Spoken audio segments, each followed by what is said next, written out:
Hello friends, we will be editing this photo in this video, and for this we will be using an application called Snapseed. So we have opened it in Snapseed and now we will be tweaking the image. So let's go in twin image and we will be decreasing the highlights of the image around 80, or then we will be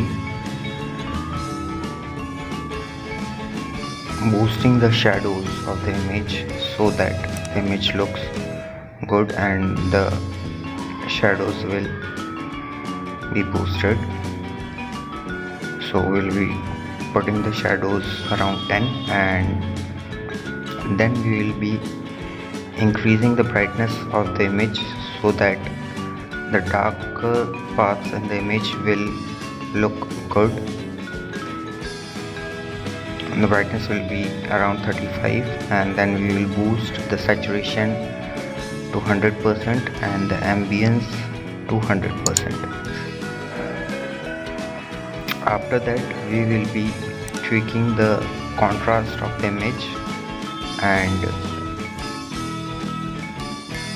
we will put the contrast to around 29 to 30, and here is the image.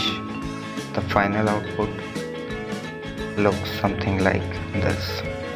Please don't forget to like, share and subscribe the video, and if you want the more easiest method, let me know in the